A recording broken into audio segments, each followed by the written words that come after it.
இன்புற்று இருப்பதுவே அப்படின்லாம் எனக்கு குரு தான் எனக்கு ஆக்கிட்டான். நன்றி சொல்லும் விதத்தில் அவருடைய பாடலுக்கு எளிமையாக தான் இருக்கும். இருந்தாலும் ரொம்ப நான் கூடவும் பேசி வைக்கிறேன்.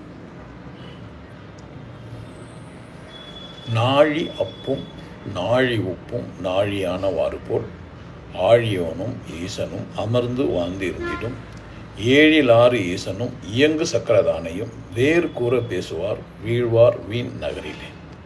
நாழி அப்பு நாழிப்பு, ஒரு டம்ளர் தண்ணி ஒரு டம்ளர் உப்பு கலந்தால் ஒரே டம்ளராக கொஞ்ச நாளில் மாறிடும், ஒன்றாயிடும்.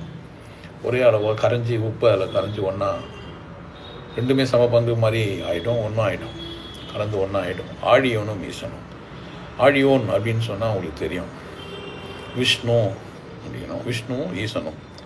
ஸோ உடலும் உயிரும் ஒத்த அளவில் உள்ளுக்குள்ளும் உடலுக்கு அளவுக்கு ஏற்றபடி உயிர் அமர்ந்து வாழ்ந்திருந்துடும். இந்த இடத்துல உடம்புல வாழ்ந்துடும்.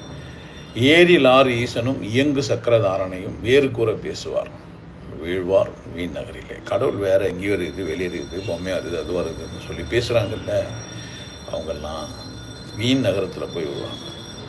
இந்த புத்தக அறிவு, புத்தகத்தை நம்புறது அப்படிலாம் இல்லை. உங்களுக்குள்ள கடவுள் இருக்குது, அவ்வளோதான். உங்கள் இதயம் உங்களால் துடிக்கவில்லை, உங்களுக்குள்ள கடவுள் இருக்குது.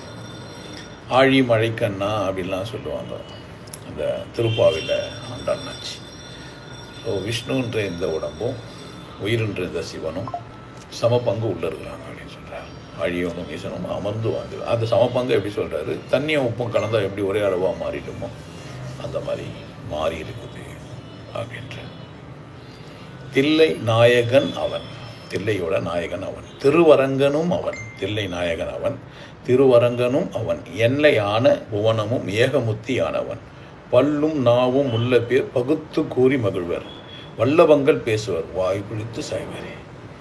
எல்லாத்துக்கும் நாயகன் அவன் தான், கடவுள் மட்டும்தான். தில்லை நாயகனாக இருந்தாலும் சரி, திருவரங்கனாக இருந்தாலும் சரி, பெருமாளாக இருந்தாலும் சரி, சிவனாக இருந்தாலும் சரி, எல்லையான புவனம் ஏகமுத்தியானவன். இந்த புவனம் எல்லைக்குள்ளே தான் இருக்குது, அதெல்லாம் அதையும் கலந்து எல்லாமானவன்.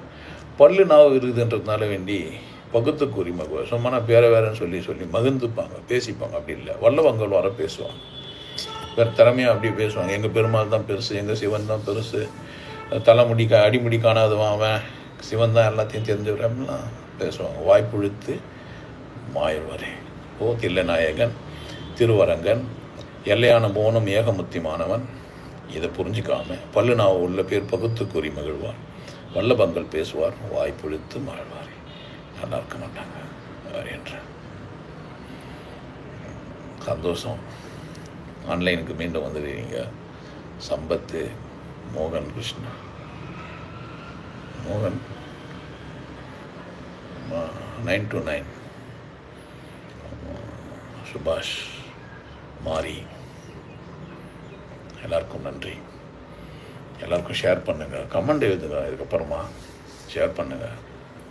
உங்கள் கருத்து எதுவும் வந்தாலும் எழுதுங்க, கமெண்ட் எழுதுங்க, எல்லாருக்கும் பகிருங்க.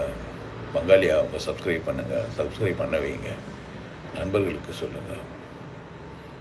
மிக்க நன்றி. வேறொரு சந்தர்ப்பத்தில் மீண்டும் பார்க்குறேன். பாருங்கள், பகிருங்க, பங்காளியாகுங்க.